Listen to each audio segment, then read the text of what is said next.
What is going on, guys? This is Forza Potenza, and welcome to the Potenza podcast, a new series on this channel which is pretty self-explanatory. It's just me talking about stuff.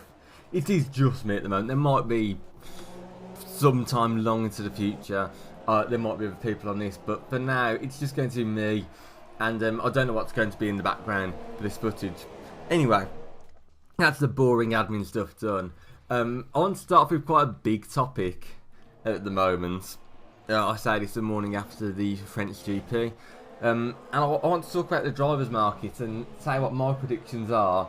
For the first episode, just say what my predictions are for who will be driving where come next season.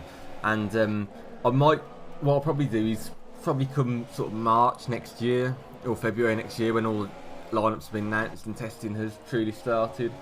I'm going to compare what I say now to what happens. So yeah, this is me setting in stone what my predictions are for the 2019 Formula 1 grid. I'm going to do it in the order of the current constructor standings. So we're going to start off with Mercedes.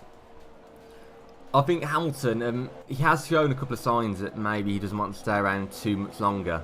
I think that can't really be ignored at the moment. However, I think if he wins the title, he's not going to walk out. I mean, he said things about, well, when he retires or what will he do after F1.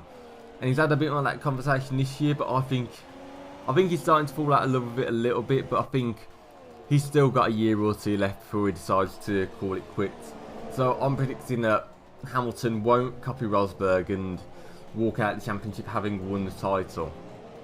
For his teammate, this is quite an interesting one, because Valtteri Bottas has been pretty much just a driver to pick up points to keep them in the constructor standings, a bit like the relationship that Ferrari have with Kimi Raikkonen. He's just picking up the pieces, making sure they don't blow the chance at the constructors title. And on that basis, Bottas is doing pretty well, but he's not as lethal as Rosberg before him or as Hamilton. Whereas a lot of the drivers in the Mercedes youth system, I'm sure if you put Ocon into that car, that would be someone who would give Hamilton a real run for his money. But I can't see the team getting rid of Bottas. There is talk of Ricciardo and Alonso looking for a big team, but I can't see that happening. I think Mercedes are going to stick where they are. I think Bottas is doing a solid job, and if he was to leave, well, he'd end up in a team, but I can't see any other team that's big enough to be seen as a good thing for him, who he'd be in contention for, because he's not really in contention for the seat at Ferrari. Speaking of Ferrari, so that I'm setting in stone now. I'm saying Hamilton and Bottas. That's my definite prediction for who will be driving for Mercedes in 2019. Now, currently second in the constructors are the Ferrari team, and there is a lot of talk about this one, with Daniel Ricciardo apparently being into negotiations with Ferrari about a race seat. It's looking very likely that Kimi Raikkonen will retire, and I've got to be honest, I wouldn't blame him if he did, because I think the relationship he's got with Ferrari, he's a very clear number two. At least what I don't like about Ferrari is they always sign a high-profile world champion, and then whoever, it doesn't matter who's alongside him. It could be a world champion like Raikkonen, it could be someone with good potential to get results. They'll just end up as a clear number two if they're not one of Ferrari's own. And I do feel sorry for Raikkonen. I feel like China in particular, they put him on an absolutely atrocious strategy to try and benefit Vettel, and it didn't work out for Vettel.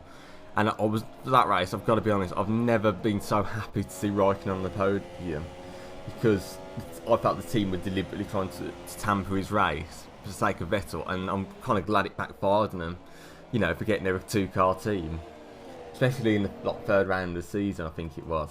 I think that was just a little bit out of bounds. But yeah, Raikkonen, he has lost his touch with it. He probably peaked before he won the title. He probably peaked about 2005, 2006 when he was in a McLaren team that was struggling to either have the reliability or to get the results. So I think that's when he was at his best driving wise. I do think he'll retire at the end of this season, whether it's his choice or whether he's forced out.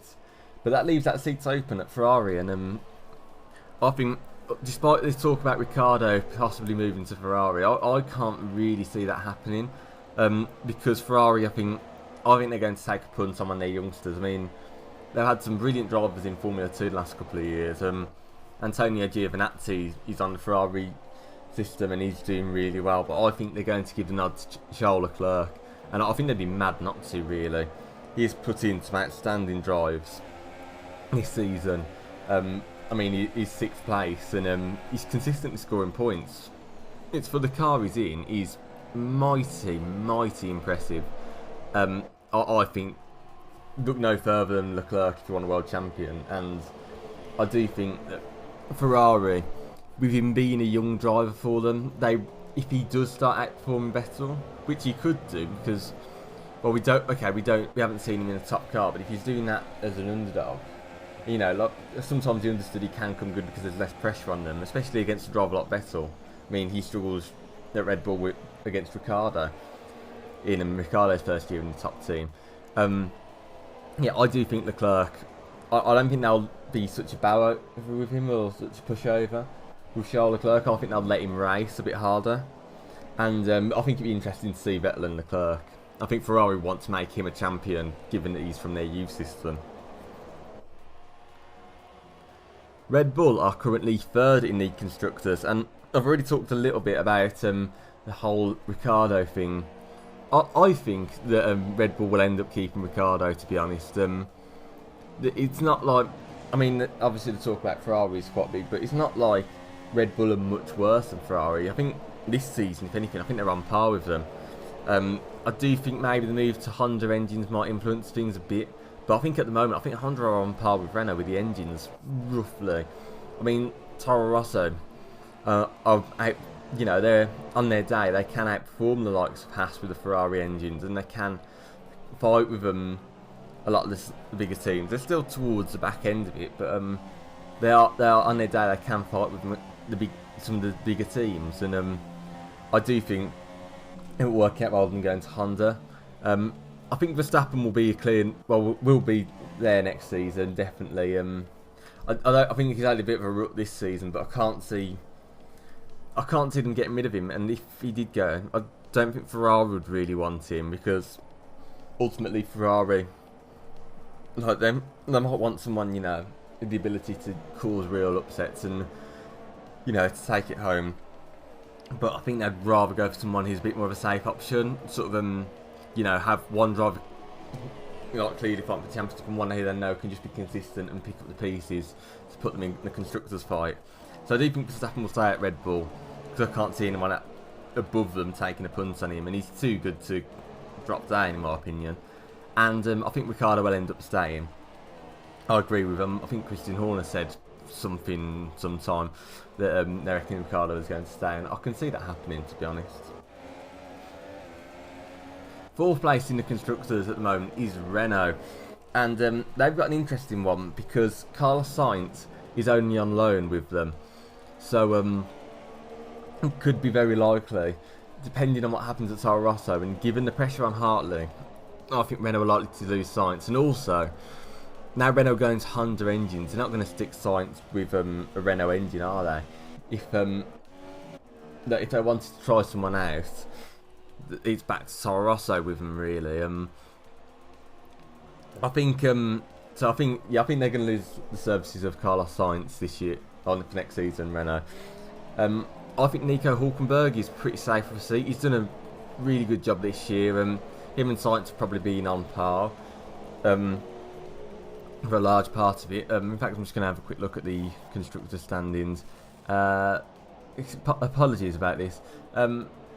Okay, yeah, Hülkenberg has outperformed Carlos Sainz. I just had a little look at the constructors.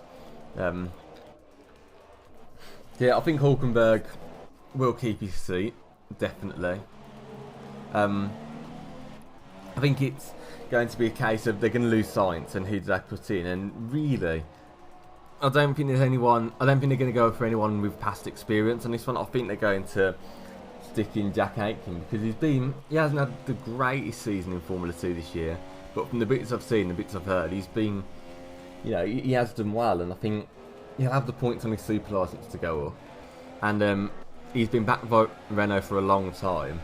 I think he's going to make the step into Formula 1 next season, and I don't think he'll compare as, I think he'll struggle to beat Hulkenberg in his first year, but I think with Aitken, you're looking at a driver who's got a real future in Formula 1. Now we're on to another team where there's been a lot of talk about them recently in the drivers' market, and that is McLaren.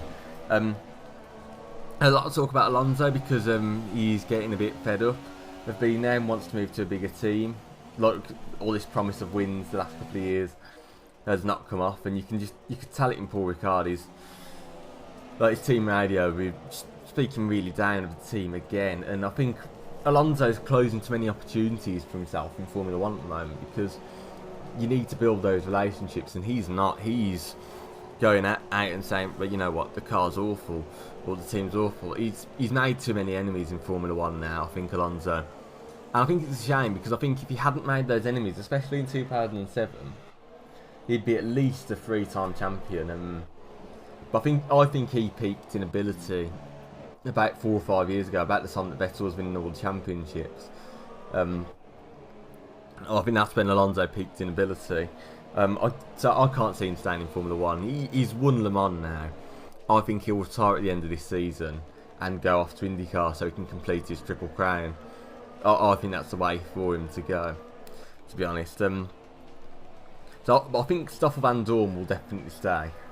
But I think McLaren, I think they're getting ready to do what they did with Hamilton a little bit and give the nod to Lando Norris. A lot of teams are interested in the services, according to McLaren. Apparently, when Toro Rosso wanted to replace Hartley, they contacted about Lando Norris, but McLaren rejected on the basis of the Toro Rosso deal would have involved him leaving permanently. And similar offers have been put in for him by other teams, according to McLaren. But I think Lando Norris, he's ready now. And this might sound like I'm just being biased because I'm British. I genuinely think Lando Norris is in a good position to take that seat. And I think McLaren have been building him up, giving him all the tests. I mean, last year they let him test with the Halo.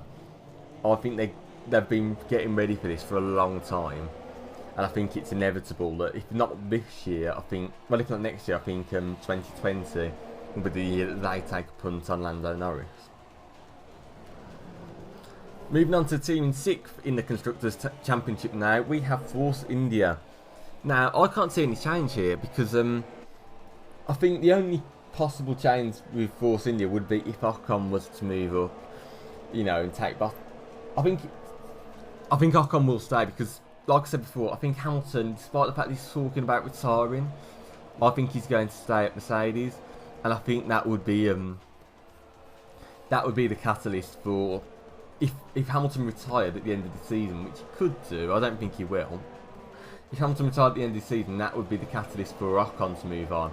And then maybe, if that happened, I would say George Russell in the car. But I can't see that happening, to be honest. I think Perez has done a solid job for Force India over the last few years. Car's not where they want it to be this year, but that is still doing well considering what the car is like. I think their big challenge now is to try and catch up to McLaren and try and fend off Haas a bit more because they're only 1 point ahead of Haas. I think it's going to be Perez and Ocon. Again, and Ocon last year, I think he's so consistent. I think he went about 10 races in a row scoring for Force India, and that's mighty impressive in a field where the midfield's so close and they're so distant from the top 5 or 6. I think that's really, brilliant for Ocon. I think he will definitely be in F1 for a long time to come. And I think one day we'll see him partnering someone at Mercedes. I don't think it will happen this year, though. I think it with Perez and Ocon once again for 2019. As I mentioned before, 1 point below Force India in the Constructors' standings is Haas. And I think they're going to stick with what they've got, to be honest. The thing is, I've got to be honest. They had so much potential at the start of the season, and they seemed like they were going to be a dark horse and take the battle to maybe even Red Bull. and Renault, but it hasn't worked out. Maybe if that round at Australia had gone differently, they would have took the battle for 4th or 5th. Honestly, I don't think they're going to change their driver lineup.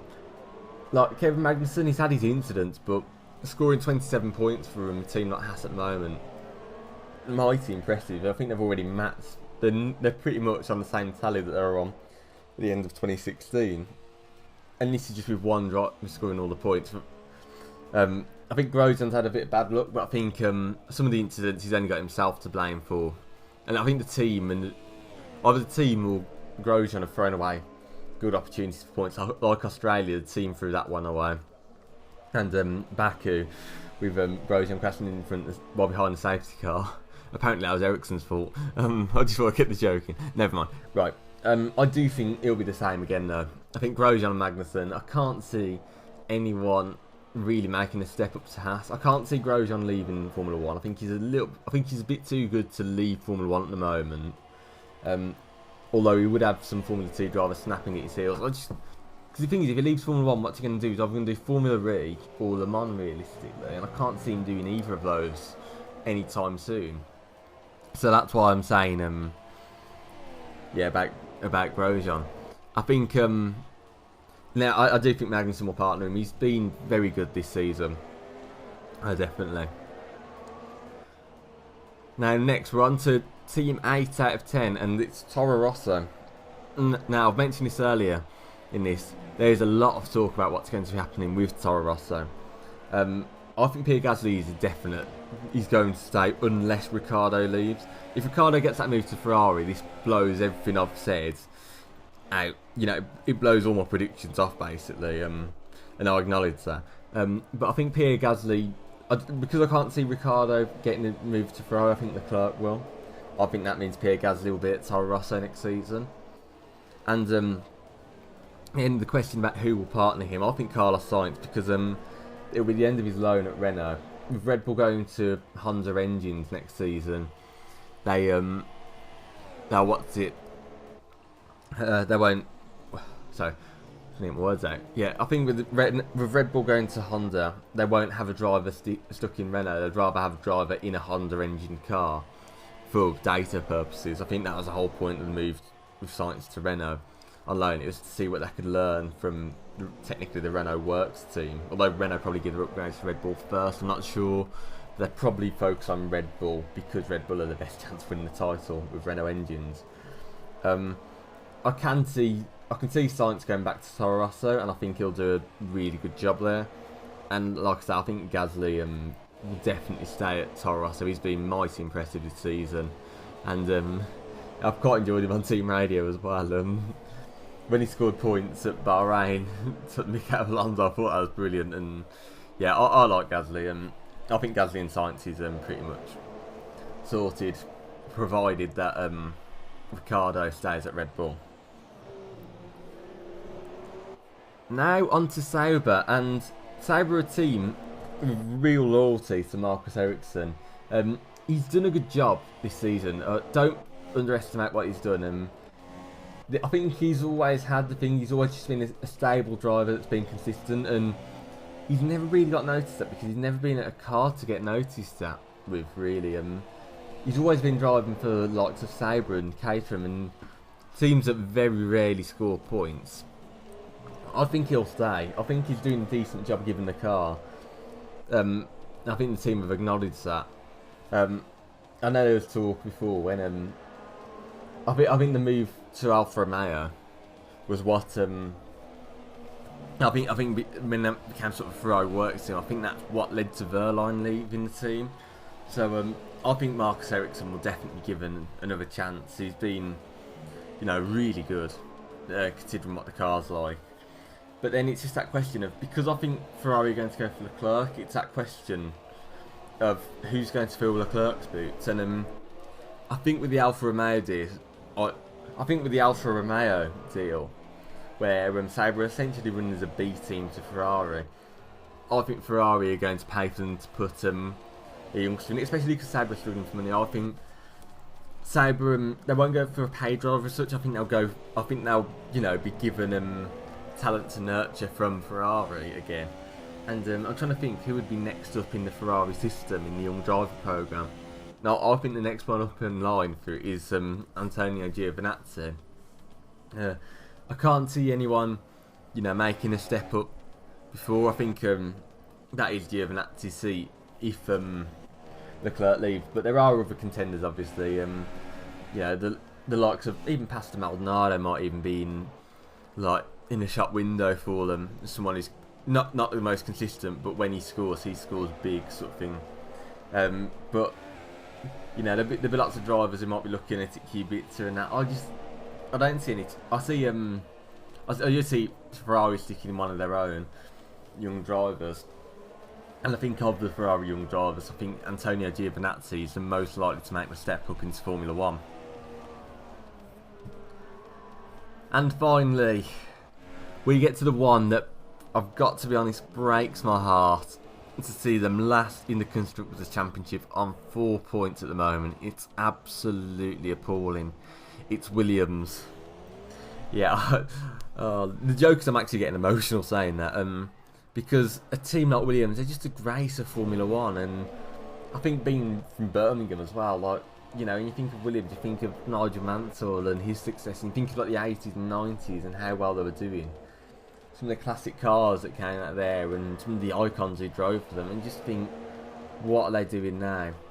And I think with Williams, it just shows the difference. I think it's to do with the paywall, really, in Formula 1. Losing the free coverage, it's affecting team sponsorship. And even with Williams having to deal with Martini, they're at the moment, this is with no disrespect, by the way, this is me just saying, they have got to pay drivers, essentially. Even with probably one of the most prestigious sponsor deals in Formula 1 at the moment, they're still having to resort to drivers who just bring in the money for them. And it is it's quite sad to see the downfall of a team like Williams. I think realistically we're looking at it staying the same with Lance Stroll and Sergei Sorokin, because I think Williams need the money. And I know they've got Kubica waiting in the wing, but I don't think Kubica wants to drive that car. I think he was all right, but in the testing, he wasn't on par with Sorokin, and I think it's gutting for fans. I think people will never respect Sorokin. They think, oh, you stole that seat from Kubica, but Sorokin did legitimately deserve it.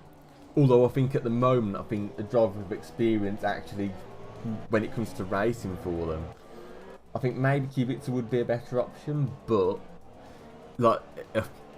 you don't know with his art. I mean, you'd be a bit worried with Kubica. It's a big risk if he has another accident and it causes problems with his right arm. I think it was that he had the injury in. If it causes a problem with his arm that's injured, because it's nowhere near full strength, and with how hard the cars are to drive, maybe it would just be ruining it for Robert Kubica. You want him to have good. A good memory from when he last drove in Formula 1. I don't know if he'd be able to do it, and not with the Williams car, because I think the Williams car is so poor at the moment. Even with this technical support of people like Paddy Lowe, I think the car is so poor. I don't think Kubica, even if he was quicker than Stroll and Sorokin, I don't think he'd want to drive that car at the moment. And he said in Spain when he drove it in free practice, he was embarrassed by it, and I can't see him wanting to make that step. I think it would be definitely Stroll and Sorokin. So, there are my predictions for the grid for 2019. I'll probably put a little graphic on the screen now showing you all my predictions in a format that basically, when it comes to the end of the season and when the drive market sort of closes and everyone knows where they are, I'm going to refer back to this graphic and say how many of the 20 predictions that I got right. I think that'll be a very interesting thing to do. Anyway, thank you for watching or listening to this video. This has been Forza Potenza. If you have enjoyed it, please like this video, share it, subscribe to the channel for more content like this.